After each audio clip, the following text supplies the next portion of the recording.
Se llama Facundo Tresols, es de Buenos Aires, es licenciado en Crítica de Arte por la Universidad Nacional del Arte, docente e investigador en IUPA, Instituto Universitario Patagónico de Artes, actualmente a cargo de las cátedras Semiótica y Folclore, y Tango en la literatura, en la carrera de licenciado en Folclore. Se desempeñó en forma ad honorem en grupos de investigación del DAMUS, Departamento de Arte Musical y Sonoro, de Luna, y realizó trabajos de archivo para el sello editorial Gourmet Musical. El nombre de su ponencia es Modos enunciativos de la historieta gauchesca. Ah, la pucha. Adelante, Facundo, querido. Hola José, hola a todos. ¿Se escucha bien? Perfecto. Bueno, antes que nada, ¿tengo permiso para compartir pantalla? Absolutamente. Bueno, un segundito nomás. ¿Ahí cambió? Se ve estupendo. Bien. Bueno, nuevamente, muchas gracias a todos y todas por el espacio, a José por la invitación, por hacer posible esto, que la verdad, bueno, llegué a escuchar la mitad de la primera ponencia y fue bastante interesante. Gracias a todos los que están del otro lado, en todos lados, no solo de este territorio, sino de otros territorios. Gracias a la organización, a José, y bueno, para no seguir redundando, les cuento que, bueno, como ven en pantalla, mi presentación habla de la historieta gauchesca, como si existiese, ¿no? Tal cosa. Pero bueno, eh, les cuento que primeramente el origen de mi ponencia se debe a un seminario que estuve dando, que ahí, bueno, vemos el espacio de difusión que se hizo, la forma de difusión que se hizo.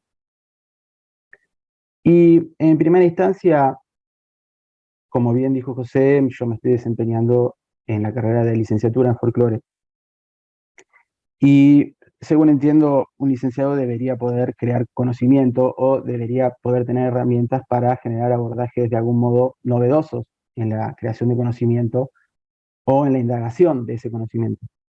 Y lo que tal vez ustedes lo deben saber mejor que yo, lo que se estila en la educación formal, eh, esto ya hace un par de décadas que está siendo modificado, pero lo que se estila es estancar a las manifestaciones folclóricas en tres grandes grupos: danza, atuendo y música, ¿no? Esto es muy a grosso modo, pero lo pongo de relevancia porque mi intención era generar otra vía de entrada para los fenómenos folclóricos. Y esto responde más allá de un capricho personal o esta visión que tengo que persiste, ¿no? En la educación formal en folclore, es que la institución en donde yo me desempeño, el IUPA, también tiene un estudiantado de otras carreras, ¿no? Licenciatura en artes visuales, artes gráficos, diseño gráfico. Entonces, mi idea era que también todo el acervo folclórico, o una porción del acervo folclórico, mejor dicho, tenga una vía de acceso hacia otros espacios de otras carreras, de otros estudiantes, y que se surjan intercambios, debates e intereses en común, ¿no? Porque, de nuevo, para los que estamos acá, medio que no necesitamos una justificación para interesarnos por el folclore, pero para mirar, para eh, compenetrarnos. Pero para alguien que viene de una carrera, no sé, digamos, artes audiovisuales, todavía sigue cristalizado en lugares fijos un poco inaccesibles o un poco lejanos, ¿no?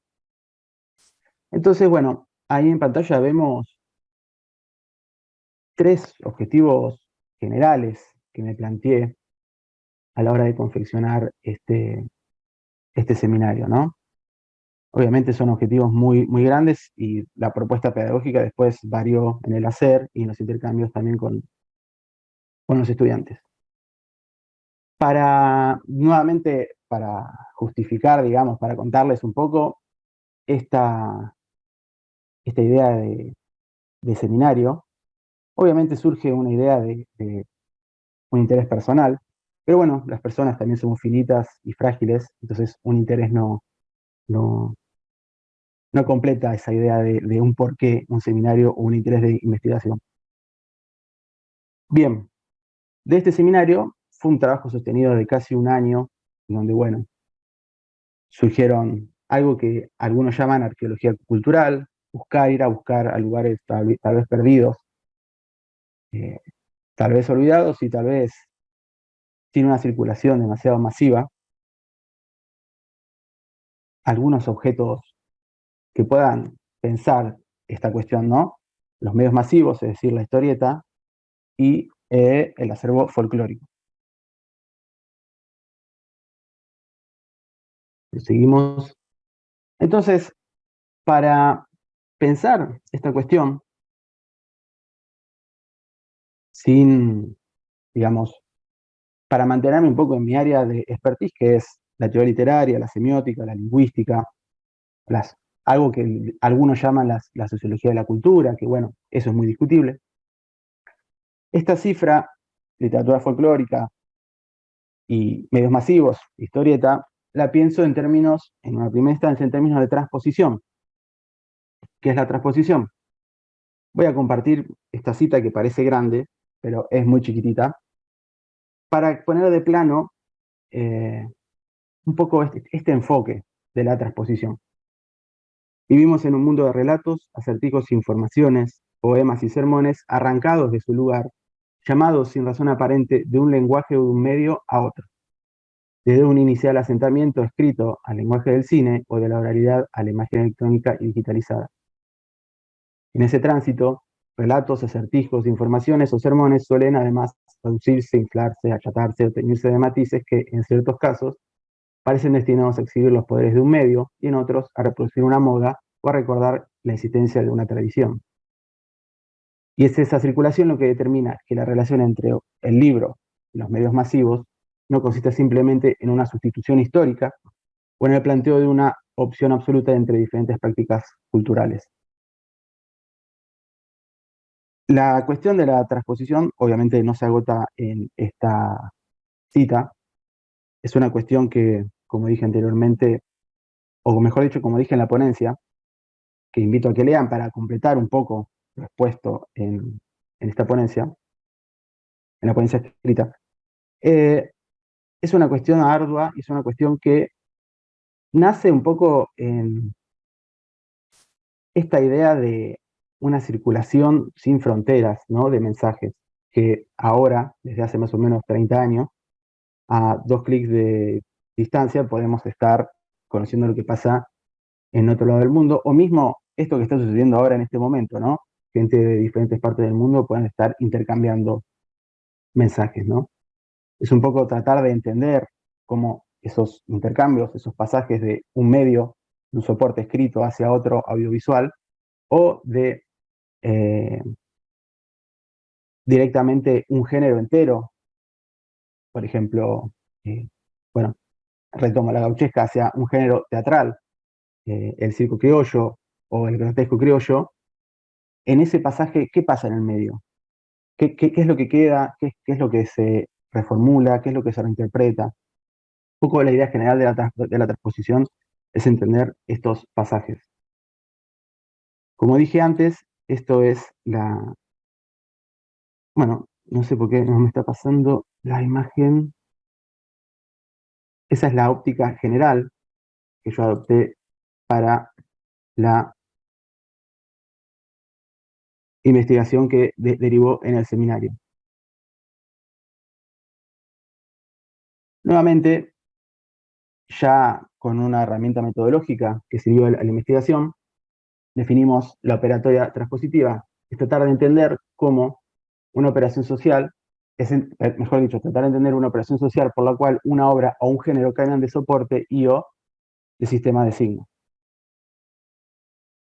Esta idea de transponer, de la transposición, es una forma específica de producción de sentido, es decir, de algún modo generamos un sentido nuevo, reformulamos, hacemos dialogar dos cuestiones que en principio están separadas, y en esa separación podemos ver diferencias, acercamientos, distancias. Y como vivimos de nuevo en unas sociedades en donde la producción de mensajes y de envío de mensajes, en un sentido amplio de mensajes, no solamente un email, eh, está exacerbado, es un rasgo clave, ¿no? Y entender un poco estas modalidades, de estas formas de nuestras culturas contemporáneas, es tratar de entender de algún modo varios aspectos de ella. Bueno, hoy se está portando mal el PDF. Volviendo un poco a el norte de la investigación, el norte bien general, metodológico, es tratar de entender cómo un acervo, en este caso Santos Vega o la literatura folclórica o gauchesca, para esta investigación en este momento, no hay una diferenciación clara, es tratar de entender qué hubo en ese corpus histórico y las manifestaciones contemporáneas en género historietístico. Bueno, seguimos. Como toda investigación tiene que recortar un objeto, ¿no? Y a modo resolutivo, y como ya expongo también apenitas en la ponencia escrita, vamos a utilizar una diferenciación que, bueno, fue nombrado el autor en la ponencia anterior, Augusto Cortázar. También es una diferenciación que comparte con Susana Chertudi, que es la clásica parteaguas entre folclore literario y literatura folclórica, ¿no?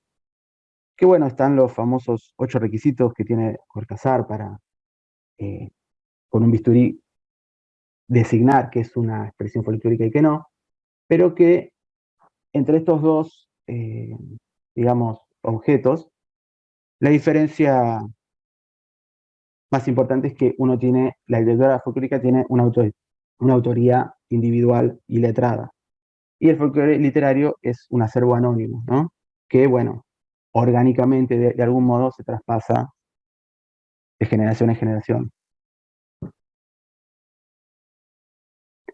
Entonces, el acervo de la literatura folclórica, como se lee o se relee o se interpreta desde el soporte, desde el, mejor dicho, lenguaje historieta.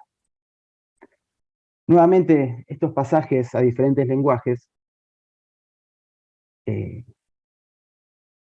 implican una resignificación para tratar de entender un poquitito esta idea.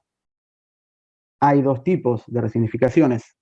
Una resignificación de orden material, porque claramente algo que está en un soporte escrito, escritural, cuando se traslada, se transpone a otro dispositivo, en este caso el cine, y un lenguaje, en este caso el cine nuevamente, suceden diferencias, ¿no? Y esas diferencias son de carácter material. Y nuevamente, en otro orden de diferencias, figuran las diferencias eventuales, es decir, claramente todo objeto que una cultura de un siglo prosigue su camino y se transpone hacia otro siglo, esa transposición, esa nueva eventualidad, va a estar tamizada, va a estar esculpida por intereses y representaciones de ese otro presente. Y esto tal vez es un rasgo de tensión, ¿no?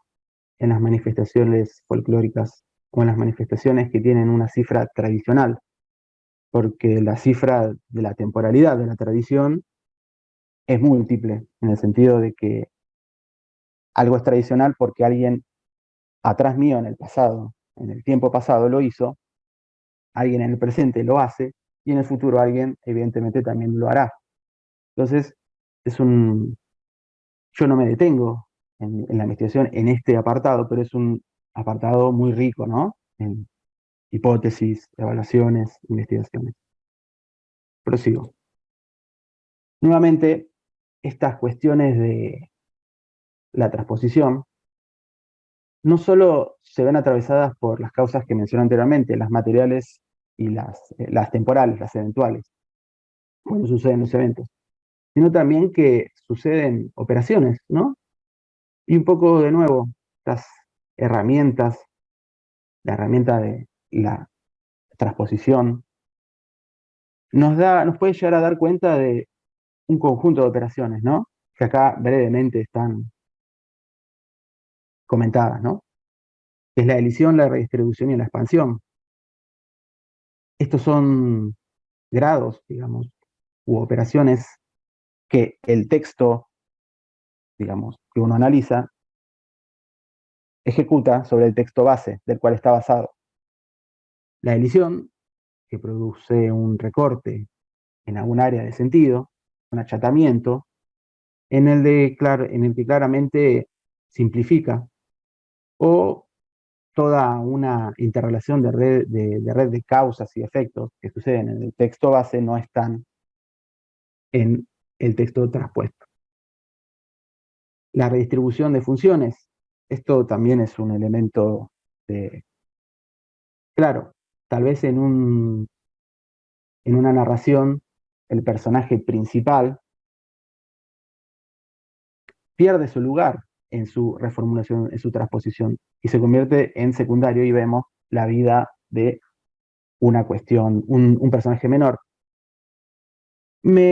Capaz muchos ejemplos que están acá en esta presentación se paran en Martín Fierro, porque es casualmente el fruto de una investigación que fue pensada para un público amplio. Y las relecturas y lecturas de Martín Fierro ejemplifican muy bien esto, ¿no? Ya en la década del 30, Jorge Luis Borges reescribe Martín Fierro desde la biografía de Tadeo Isidoro Cruz. Más bien reescribir ofrece una visión alternativa hacia el Martín Fierro. Mismo ya entrado el siglo XXI, hace pocos años salieron nuevas relecturas de Martín Fierro, de la escritora argentina Cabezón Cámara, que reescribe Martín Fierro desde la postura de la esposa de Fierro.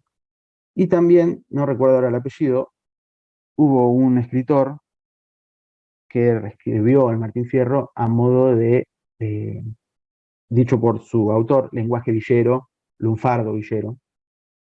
Entonces, estas reformulaciones de las funciones de los personajes se pueden tener como redistribución. Y por último, la expansión a algún ámbito de algún horizonte, algún paisaje, algún episodio, se expande, toma protagonismo frente a todo el corpus de esa narración compleja y más ardua. Otro ejemplo de transposición que no tiene que ver con la relación lenguaje escrito y lenguaje audiovisual o historietístico, es la del artista plástico Vito Campanella, que hace una serie que se llama Martín Fierro Metafísico, donde, bueno, propone una visión de Martín Fierro un poco tamizada por las vanguardias europeas, pero que se puede ver claramente esta idea de expansión. Pero esta idea de expansión, una parte del pasaje toda la trayectoria de Martín Fierro en su narración, se la saca de su contexto y se la expande, ¿no? Entonces, volvemos a el norte general, que es tratar de entender algunas cuestiones que circulan en la historieta gauchesca, ¿no? El primer ejemplo que yo tomo para la ponencia escrita y un poco para poner de plano en el seminario, son son unas historietas que circularon en la revista Folklore. Muy brevemente, más de alguno la debe conocer y el que no, les cuento que, bueno, fue una revista que, según entiendo, ha coincidido con la espectacularización del folclore, según el folclore en la década de los 60, y en donde la verdad está cristalizada nuevamente como una idea de folclore, de ese proceso de espectacularización y masificación de una idea de folclore, pero ahí circulaban también diferentes registros, ¿no? Incluso Félix Coluccio, figuras de esa primera camada de la ciencia folclórica, han presentado escritos, también había informaciones de peñas, de presentaciones. La cuestión es que en esa revista se, se da noticia que se van a publicar estas historietas, ¿no? Primeramente la de El Chacho Peñalosa, eh, que finalmente no se realiza, sino que se realizan dos que tienen como protagonista a Felipe Varela y a Aparicio Saravia. Entonces, tenemos las ideas de eh, transposición y tenemos las tiras cómicas, las historietas. Algunas posibles preguntas para empezar a tantear qué puede estar sucediendo allí en relación a la literatura folclórica o a la poesía gauchesca. Se mantienen los temas y motivos que ella tuvo en su momento histórico.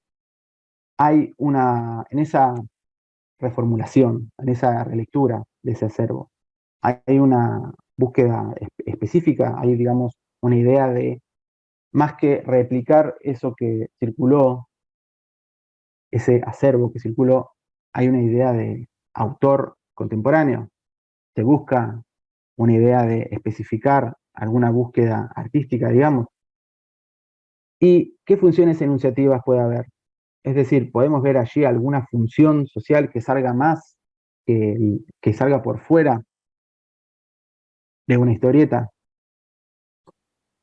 Entonces, primeramente, acá voy a poner dos o tres elementos que, bueno, sería ideal que con tiempo y con ganas, y si les interesa, puedan revisar esto por sus propios medios, puedan leer estas historietas, son muy cortas, son algunas interesantes, otras no tanto, debo decir. Pero bueno, para que se comprenda finalmente lo que estoy tratando de exponer, sería ideal que ustedes experiencien leerlas. Entonces, me paro en un análisis de lo que está puesto allí y los elementos de la narración, cómo narra, qué se narra. Entonces, en primera instancia podemos ver que el lenguaje historieta se respeta, ¿no? ¿Qué quiero decir con esto? Que la organización en cuadros es coherente, es cerrada, es lineal, es secuencial. Todos los cuadros son, digamos, parejos, no hay eh, un desbalance en este sentido. Lo que quiero decir que todos los recursos del lenguaje historieta están en pos de una narración, en pos de contar una historia. No hay, como dice ahí, como vamos a ver en el ejemplo siguiente, una búsqueda de especificidad estética desde el propio lenguaje de la historieta. Después, en otro apartado, vemos que la concatenación de acciones y de hechos siempre están mediadas por un narrador que se ve omnisciente, que sabe lo que está pasando y sabe lo que va a pasar, adelanta lo que va a pasar. De algún modo esto separa dos planos, ¿no? Parece que los personajes allí expuestos no se hacen cargo de la narración de su propio devenir. Entonces, hay un narrador que está muy por delante de los propios actantes, de los propios personajes que hacen sus acciones. Esto que yo describo es para generar dos polaridades entre este ejemplo y el que vamos a ver dentro de momentos. Un poco para entender en profundidad apenas lo que estoy contando, como ya mencioné anteriormente, este narrador está muy activo y más que los personajes actúan sobre su drama, digamos, sobre sus problemas, sobre su desenvolvimiento de acciones, eh, están guiados por un narrador. Vemos ahí que hay como una pequeña reseña histórica. Y la primera conclusión que podemos sacar de esta aseveración que estoy haciendo es que el lenguaje historieta se transforma en una herramienta para un historiador. Entonces podemos entender, y ahí el título de mi ponencia, es que La función enunciativa es la función de un historiador, o sea, se enuncia como un historiador que quiere contarnos, enseñarnos una línea histórica, que es la línea histórica, bueno, del caudillismo. Entonces, una de las conclusiones que vamos a repetir más tarde, es que la historieta puede entenderse en este ejemplo como una didáctica histórica, una didáctica sobre la historia.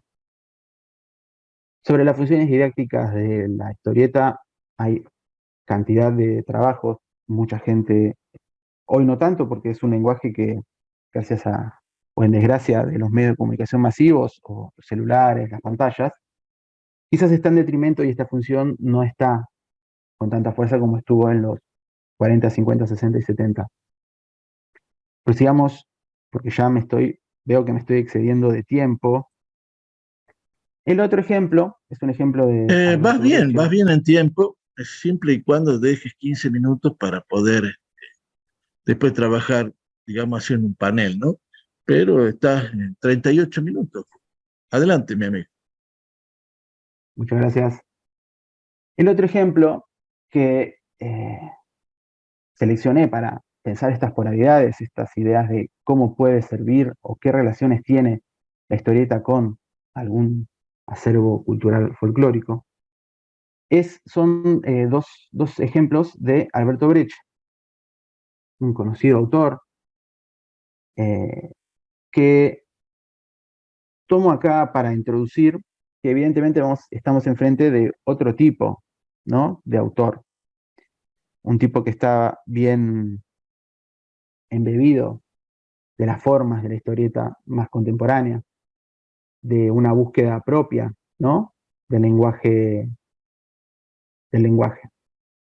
Por eso, un poco, no voy a decir que fue intencionado, pero sabía yo de antemano, pretendía pensar estas polaridades, ¿no? Sabemos que el lenguaje de la historieta en Breccia iba a estar no solo a la función de la narración, sino a una búsqueda estética o una búsqueda artística propia, ¿no?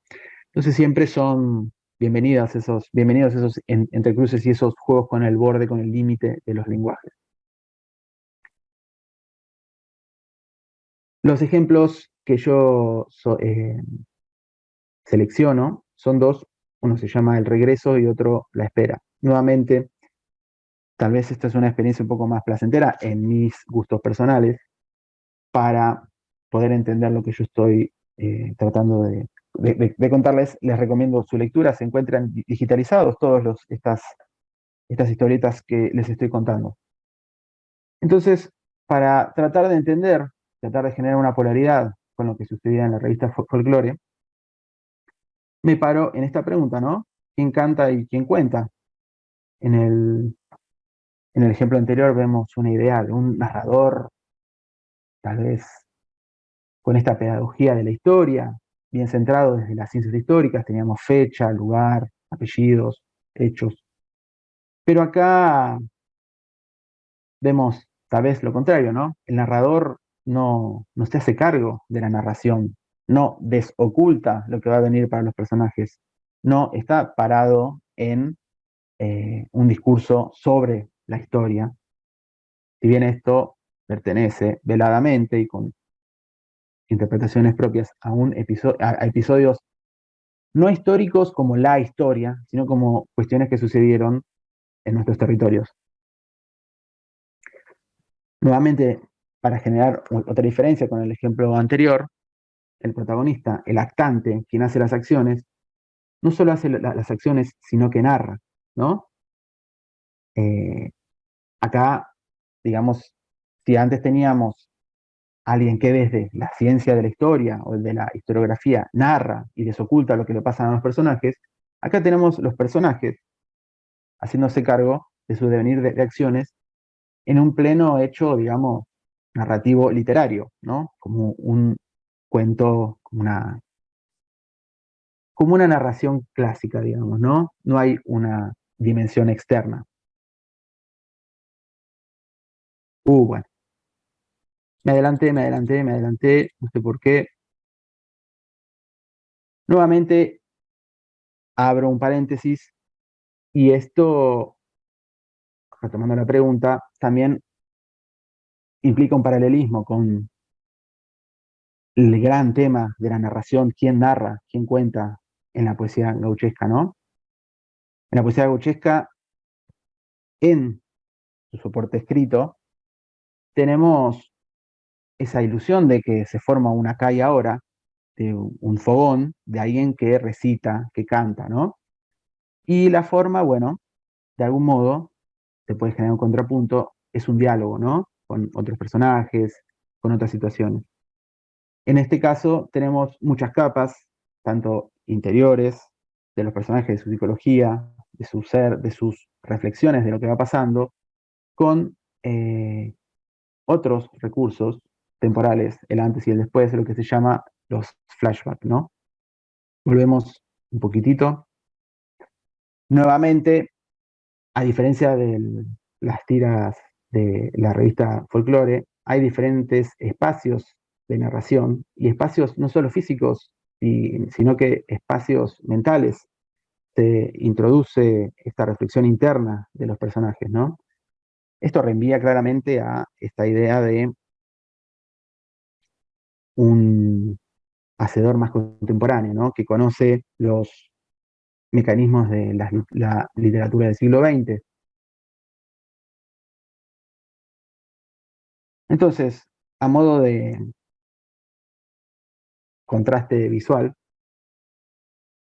tenemos en la parte izquierda, entiendo, de la pantalla, estas pequeñas conclusiones que fuimos sacando de este análisis muy superficial de las historietas de Brecha y por otro lado, las historietas de revista Folklore.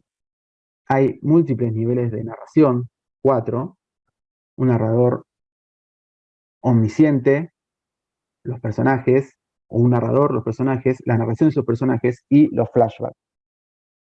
En el caso de Aparicio Sarabia y Felipe de Varela tenemos dos niveles, los personajes actuando y ese narrador omnisciente que nos va contando lo que va a suceder. De un lado, respecto a las temporalidades que suceden en las historietas, hay elipsis y flashback, o sea, y de vuelta de presente a pasado, y en las de Aparicio Sarabia y Felipe Varela, la temporalidad es lineal. El primer cuadro es un momento muy preliminar en la vida del personaje y el último cuadro es un momento final, es decir, la muerte. Nuevamente, en la espera y el regreso, la temporalidad es la que construye la verosimilitud del relato, es decir, esta linealidad no solo no está, sino que se vence en un ida y vuelta al principio, del pasado, al presente y al futuro. Y enfrente tenemos una temporalidad, entre comillas, real, que es la biográfica histórica. Y por último, el aspecto de las marcas visuales, ¿no? En los ejemplos de la revista folclórica, perdón, la revista Folklore, las marcas visuales es una viñeta clásica, ¿no? Ordenada, de secuencias, en donde digamos, vamos a decirlo de un modo, desde la semiótica, el contrato enunciativo es de una lectura clásica, ¿no? El lector, de izquierda a derecha, arriba a abajo, todo ordenado, en pos de que esa convención que todos tenemos ya incorporado en esta manera de ver las historietas se respete y sea ágil y sea convencional. Del lado contrario, tenemos otra búsqueda del lenguaje, otro modo de estar y de ser de este lenguaje. Prosigo. Entonces, algunas generalidades sobre lo expuesto, que la historieta y su relación con el acervo folclórico o con el género gauchesco no solo se limitó a traer de nuevo a otro lenguaje las obras, digamos, más conocidas, más difundidas. Les cuento que también hay una versión del Matadero, hay una versión de Juan Moreira, también hay un Santos Vega por ahí dando vuelta, hay varios, Martín Fierro, sino que esta traída a nuestra contemporaneidad de estos relatos en este lenguaje, también habilitó otras maneras de reinterpretarlo y otras cuestiones sobre el sentido de esas historias. Como vimos en el ejemplo de la revista Folklore, incluso también en las de Breccia, también funciona como una manera de divulgar, ¿no? Algo que va un poco a contrapelo de la visión histórica canónica de la historia argentina. Y en un sentido más general, el cómic también puede entenderse como un campo por disputas por los posibles sentidos de la historia. Pero, ya me quiero adelantar. Y esto es como una coda de lo que vengo diciendo. No solo estas interrelaciones con el acervo folclórico y el lenguaje del cómic se limitó a los grandes relatos de la gran literatura, muy todo entre comillas, ¿no? Martín Fierro y demás, sino que también, y yendo a contrapelo de el objeto que construí, ¿no? Con la diferenciación de Chertudi y Cortázar de literatura folclórica y folclore literario, también el lenguaje cómic tomó algunas narraciones del folclore literario, ¿no?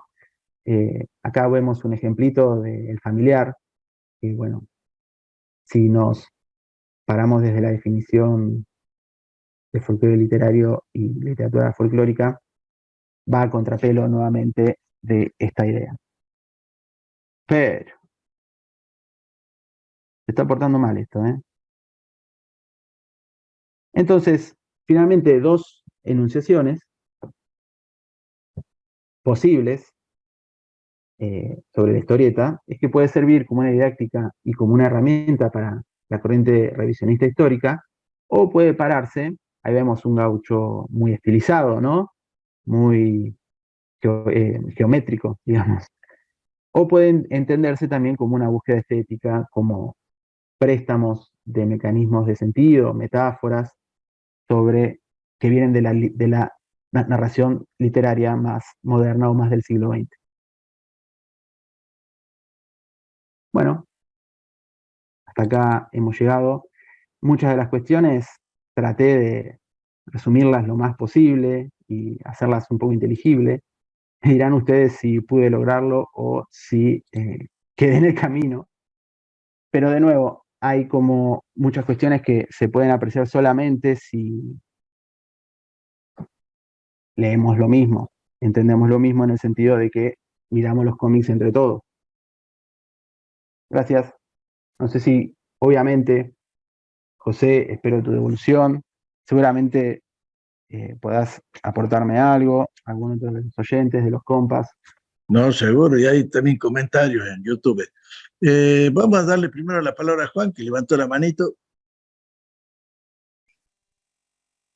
Buenos días a todos. La verdad que felicitaciones también a los exponentes disertantes anteriores que estuve escuchando. La verdad que sí, por el tema de lo que estabas hablando,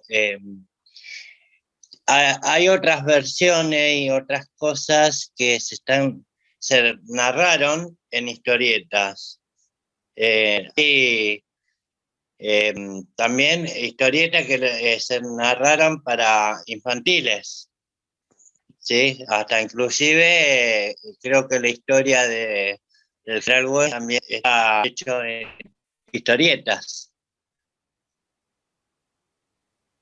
Creo que sí, ¿no, José? Bueno, más que nada yo lo que quiero es felicitarlos a todos que están y por ahí me van a ver conectado y por ahí no, porque yo salí a las 6 de la mañana de trabajar y me quedé para escucharlos atentamente a ustedes y bueno, compartir y bueno, de acá vamos que puedan contar y transmitir todo lo que sea para defender y seguir difundiendo lo que es nuestro folclore. Muchísimas gracias a cada uno de ustedes. Muchas gracias, Juancito, querido. Muchas gracias. Sí, Marta, adelante. Bueno, felicito al señor Hernández, obviamente, por esa presentación. Pero nosotros desde acá de la provincia de Buenos Aires estamos muy alejados de las historietas. No así que acabo de leer que en el interior sí se sigue utilizando este medio para transmitir la historia. Yo quería preguntarle al señor Hernández cómo se imagina él hoy la historieta en el siglo XXI, así, en la actualidad del siglo XXI. Discúlpame, ¿qué señora Hernández? Porque Facundo es Tresol. No, me equivoqué, perdón. ¿Es Tresol? Sí, Tresol. Bueno, el señor que estuvo exponiendo. Perfecto, perfecto. Facundo, sí. Esa que, Sí, ¿cómo se imagina bueno, usted? la ¿Cómo historieta sería? en general. O ya sí, la historieta en general. ¿Cómo si ahora seguiríamos en la versión papel o ya tecnológicamente la proyectaríamos de distinta manera? Bueno, es una ¿Cómo se pregunta. imagina? Sí, entiendo. Es una pregunta gigante que me encantaría tener una respuesta al hueso, pero lo que puedo llegar a dilucidar es que primero la historieta argentina, después de tener un apogeo en los 90, y esta historieta, hay otras revistas que se encargaron de difundir historieta nacional, revista Pucará, que bueno, tiene también otros matices que habría que trabajar. Después de un momento de apogeo y caída por estas nuevas tecnologías que hacen circular los mensajes por otros lados, yo entiendo que en los últimos 5 o 10 años, la recuperación de algunos autores, digo, ahora va a salir la película de El Eternauta, ¿no? El Eternauta es una historieta de los años 50, capaz la más conocida de la historieta argentina. Hay un recupero y hay una relectura de esas cuestiones. También lo que hay que decir es que hay mucho consumo y mucha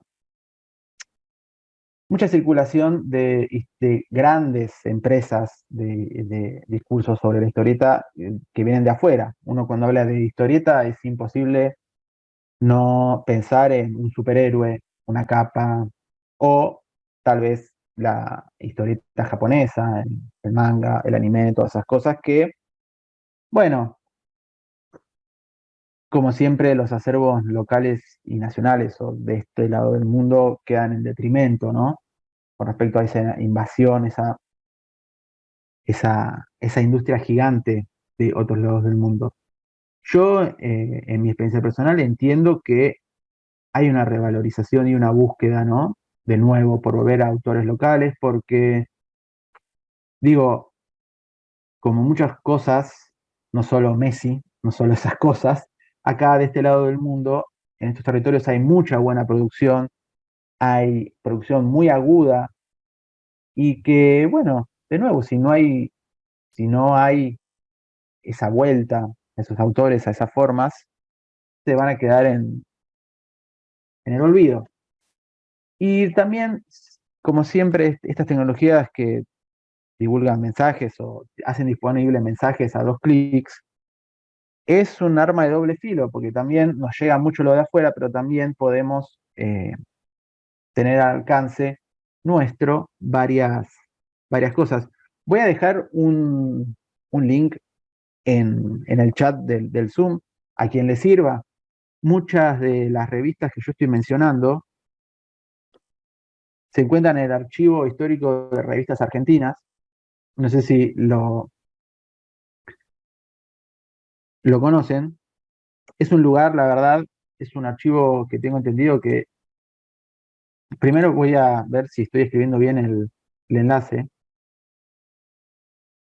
Es un archivo que tengo entendido que depende de la Biblioteca Nacional, en donde, bueno, como su nombre lo indica, digitalizaron muchas revistas nacionales, entre ellas la revista Folklore, y están a disposición, a 3-4 clics, uno se puede bajar el PDF y las revisa en su casa. Mucho de lo que expuse en esta disertación está sacado de ahí.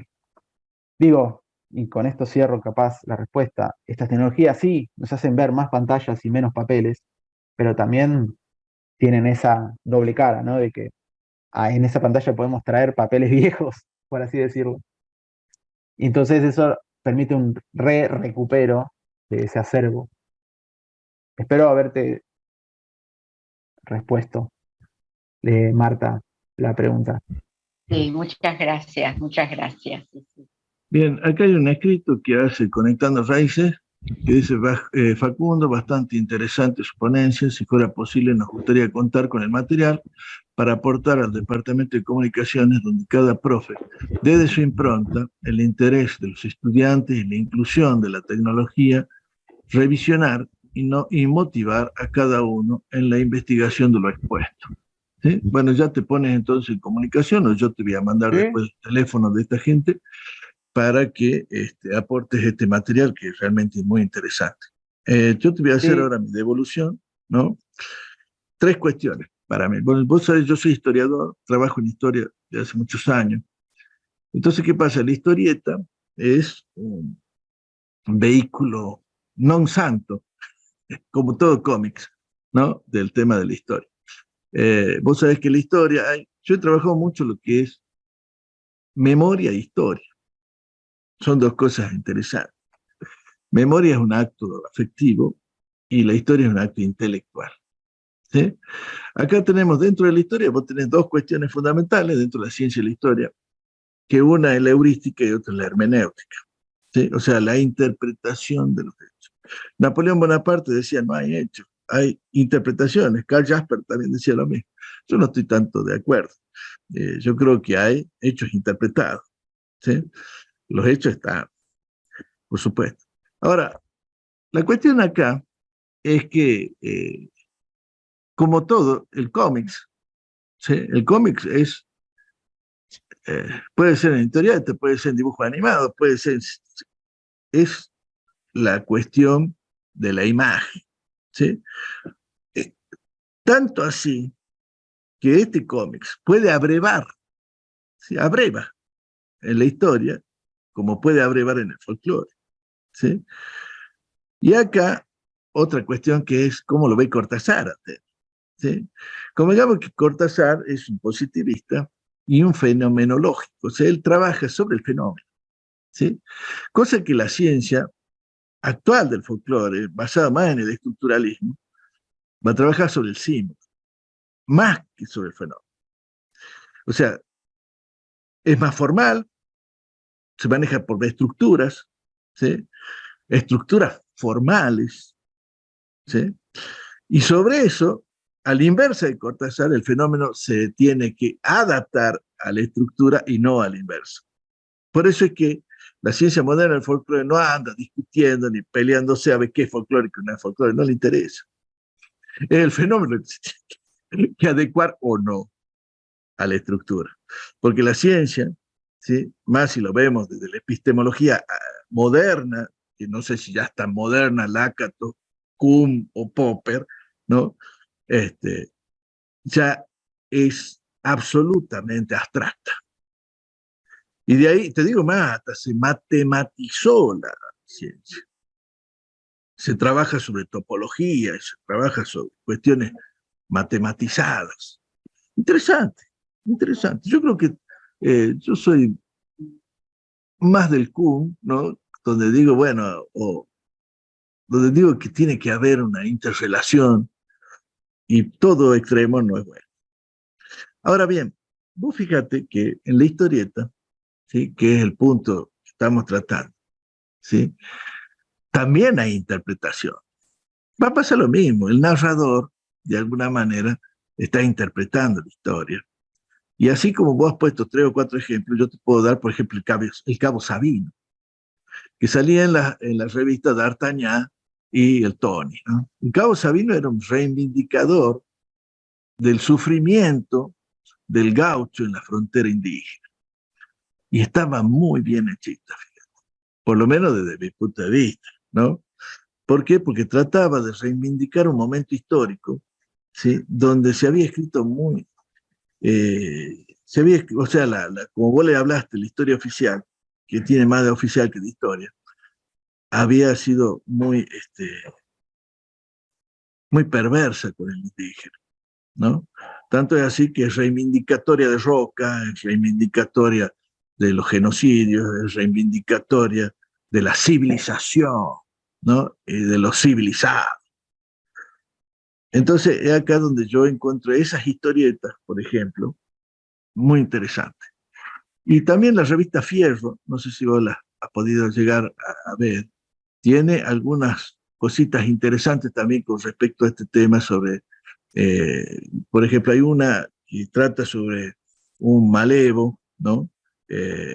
Tipo del principio de siglo, que yo también lo veo muy, o sea, yo estoy de acuerdo con que el tango y con esa cultura rioplatense también está dentro del folclore, ¿no? Eh, yo creo que es tan interesante como cualquier otra parte de la cultura. También hace una muy buena reivindicación del malevo, ¿no? De ese mestizo, ¿sí? De esa Buenos Aires tan controversial y tan sufriente, porque el tango es una representación del sufrimiento ciudadano.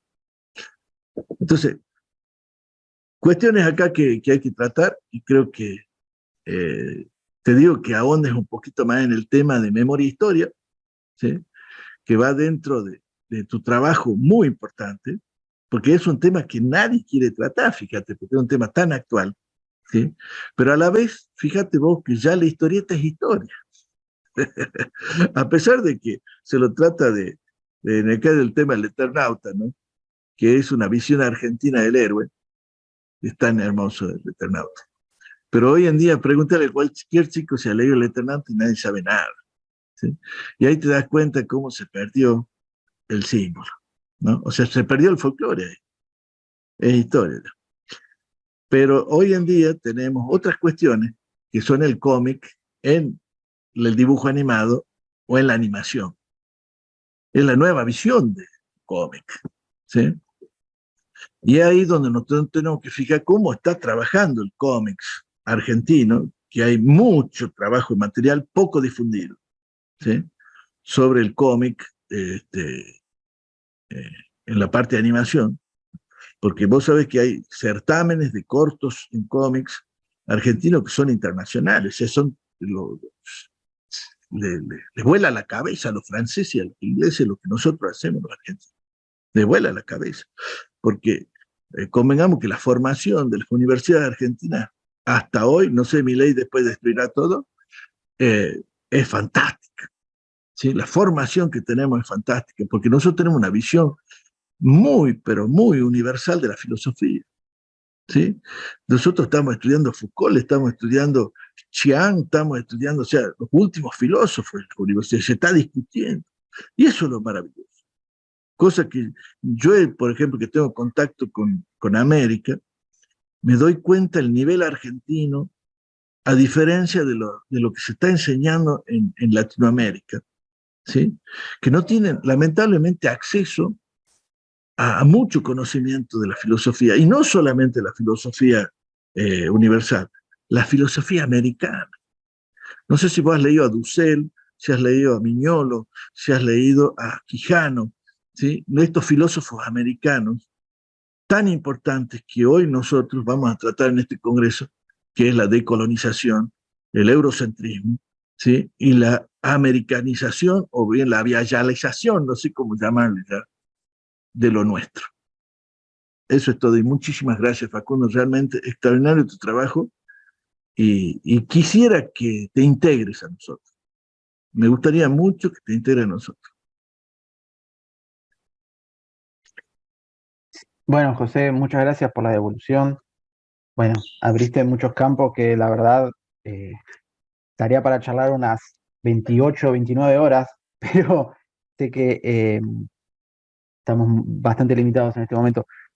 Unas cuestiones que sí, claramente la historia y la historieta no siempre es hermenéutica. La hermenéutica tiene como un esfuerzo por dilucidar sus herramientas de interpretación. Y la historia y la historieta a veces se plasman sin esa reflexión sobre sus propias herramientas. Lo que me contás del Cabo Sabino, sí, lo estuve revisando, lo estuve leyendo. Acá para esta exposición, incluso para el escrito, tomo estos dos ejemplitos porque son bien, entiendo yo que son bien visuales, se ve mucho esa diferencia entre los dos materiales, pero hay algo que está un poquitín más desarrollado en la ponencia escrita, que es que si podemos entender que los esfuerzos histórico-políticos de la poesía gauchesca fueron por reivindicar esa cuestión de la construcción del Estado Nacional, esa cuestión de invisibilizar los genocidios y demás, esa intencionalidad política en estas historietas no está, más bien está subvertida. Esto, bueno, no pude desarrollarlo, pero el regreso es el regreso de un indígena, digamos, no sé cómo nombrarlo, un miembro perteneciente de una comunidad originaria que está malherido porque lo agarró un malón y está volviendo a su toldería, y es todo el soliloquio interno que viene pensando de todo lo que está pasando y el maltrato que sufren en el día a día. Digo, en esta transposición del género gauchesco y en esta reformulación y reinterpretación, hay cosas que se leen con otros ojos. ¿Me explico a dónde estoy tratando de ir? Por supuesto, vos sabés que el Martín Fierro tiene varias intenciones. Y la literatura gauchesca de José Hernández y posteriores, ¿no es cierto? Tiene muchas cuestiones ocultas. Seguro, seguro, seguro. Y como es, como un poco la compañera anterior, con todo esto de que el folclore sigue vivo, por más que, digo, estos textos tienen esa persistencia, ¿no? Tienen esto que yo nombraba como cifra tradicional, ¿no? Que siempre se leen y se releen y habilitan nuevas lecturas. Martín Fierro, por más que en algún momento alguien dijo que es la épica nacional, para una... Sí, sí, que yo no estoy de acuerdo, hay un debate ahí, que es el canto mitológico para la fundación, el canto épico para un mito de un ser nacional, por más que eso haya sucedido en un momento histórico, el No, texto Martín Fierro vos sigue sabés que José circulando. Hernández, te cuento algo, José Hernández odiaba a Mitre, a Bartolomé Mitre, Sí, lo odiaba. Y le manda el Martín Fierro como un regalo, llamemos así, como una bomba de tiempo. Cuando lo recibe Bartolomé Mitre, dice, qué genial, esto no es un veneno para mí, esto es un elixir. ¿Por qué? Porque le va a servir para crear su arquetipo del gaucho muerto. Es increíble, realmente. Cómo una intencionalidad se puede convertir en una herramienta diferente. sí, sí, tal cual. Sí, decía, para cerrar un poco, esta idea de la persistencia, de la vivencia, de las relecturas, yo creo que acá está bien de manifiesto eso, ¿no? Un texto que circuló con algunas intencionalidades histórico-políticas, se vuelve a releer y se sigue releyendo y se va a volver a leer en otros momentos históricos, abriendo y cerrando otro sentido. Eh, con eso yo ya estoy, no sé si alguien quiere compartir algo más. Te paso nada más que un comentario que hay en YouTube, sé que Sí, es necesario siempre dar. Dice Carlos Canales, es muy interesante lo expuesto y las inquietudes que se presentan, pero creo que están expuestas desde la forma y tal vez lo intangible es tan importante como lo otro.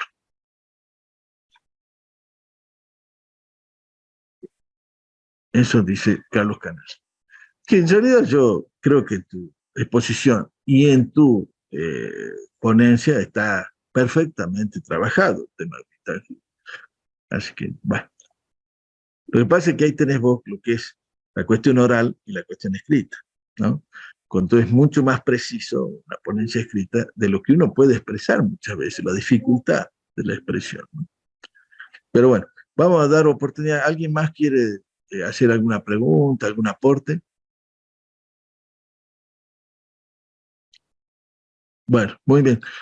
Facundo, para cerrar, 2 palabritas. Para, Bueno. acá está, para el indio Ranquel, mi amigo. José, adelante, José. Él es Ranquel. ¿Cómo les va? ¿Cómo andan? Qué lindo encontrar, qué linda gorra. ¿Esa es la que me vas a regalar a mí? Qué lindo. Bueno, no, indio, ya me sácate la remera. La No. tengo, vas a ver cómo la uso. Tengo el cofar acá. Sí, olvídate. Bueno, Facundo, un gusto escucharte, un gusto verlos a todos. Y bueno, ya estamos preparando todo para estar el lunes en Salta, si Dios quiere. Llevamos 4 loncos. Las 2 loncos más importantes de la provincia de La Pampa van al encuentro. Así que, José, ponete orgulloso que moví las 2 más grosas de la comunidad Ranquel de la provincia de La Pampa. Facundo, no sé si va a estar en Salta, pero me gustaría que nos juntemos nosotros, desde la comunidad Ranquel de la provincia de La Pampa, tenemos historietas donde contamos las distintas situaciones que ha vivido el pueblo Ranquel para que los chicos lo entiendan. También se está trabajando con eso. Estamos también con el idioma. Tengo la suerte ahora, la particularidad y la suerte de estar reemplazando a mi querido hermano Peñí Lonco, Nazareno Serraino, que me lo llevó la pandemia, con quien tuvimos muchísimos años, desde el 96 hasta el año pasado, que me lo llevó la pandemia, al negrito.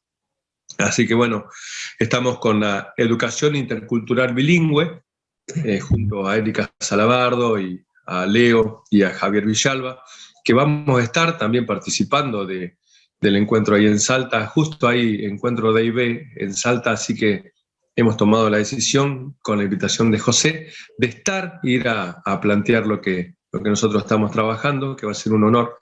Y bueno, te quería felicitar porque sos un pibe joven, estás con todas las ganas de hacer y bueno, y tenés, esto te lo digo porque es así, yo lo siento así, tenés una cabeza en nuestro grupo que es el que nosotros siempre recurrimos cuando nos queda algo inconcluso, que es José de Guardia de Ponté. Es nuestra biblioteca viviente, nosotros lo sentimos así.